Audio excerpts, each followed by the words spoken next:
Praise the lord. దేవుని పరిశుద్ధమైన నామమునకు మహిమ కలుగునుగాక. ప్రభు పేరట మీ అందరికీ హృదయపూర్వక వందనాలు. ఈ ఉదయకాలము దేవుని వాక్యాన్ని విందాం. కీర్తనలు 25:5. నీవే నా రక్షణకర్తవైన దేవుడవు, దినమెల్లా నీ కొరకు కనిపెట్టుచున్నాను. ప్రేమైన వాళ్ళరా, ఇక్కడ భక్తుడైన దావీదు చేస్తున్న ప్రార్థన, అయ్యా నీ వైపు నా ఆత్మను ఎత్తి పట్టుకొనుచున్నాను ప్రభువా, నీ యందు నేను నమ్మిక ఉంచాను, నన్ను సిగ్గుపడనీయకుము అని ఎంతగానో ప్రార్థన చేస్తున్నాడు. నీవే నా రక్షణకర్తవైన దేవుడువు, ఎందుకంటే ప్రభువు రక్షించువాడు అని. దినమెల్లా దేవుని కొరకు కనిపెడుతున్నాడు అంటే రోజంతా అన్ను దినము దేవుని కొరకు కనిపెడుతూనే ఉన్నాడు. ప్రేమను వల్లరా, ఎందుకని? దేవుడు విడిపించువాడు, రక్షించువాడు, కాపాడువాడండి.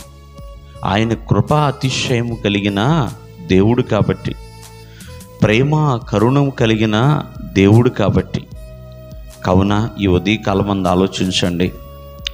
అనుదినము అంట ప్రభు కొరకు మనము కనిపెట్టాలి.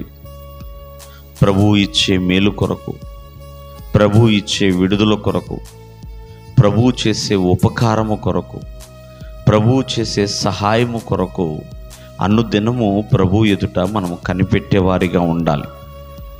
అందుకనే ఎల్లప్పుడూ ప్రార్థన చేయండి అని బైబిల్ గ్రంథము సెలవిస్తుంది. ప్రియమైన వాళ్ళరా, అనుదినము ప్రభువును మనం స్తుతించాలి, అనుదినము దేవుని యొక్క వాక్యాన్ని ధ్యానించాలి, అనుదినము దేవుని ఎదుట కనిపెట్టాలి. ప్రియమైన వాళ్ళారా, అంతేగాని అప్పుడప్పుడు మాత్రము కాదు, అనుదినము డైలీ ప్రభువుని మనం ఆరాధించాలి.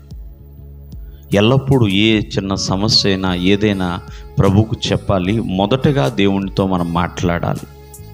కాబట్టి ఉదయకాలం ముందు ఆలోచించండి. దావీదు వంటి శత్రువులు మీ జీవితంలో ఉన్నారేమో, దావీదుకు కలిగిన శ్రమ మీ జీవితంలో కలిగిందేమో. ప్రార్థించు. దేవుడు దావీదు చేతుల్లో, శత్రువుల చేతుల్లోంచి దావీదుని విడిపించాడు. దావీదు పక్షాన ఒక బలమైన కోటగా ఉన్నాడు, రక్షణకర్త అయిన దేవుడుగా ఉన్నాడు, రక్షణ శృంగముగా ఉన్నాడు. కావున ప్రతి ఒక్కరిని కూడా దేవుడు విడిపిస్తాడు, బాగు చేస్తాడు, బలపరుస్తాడు.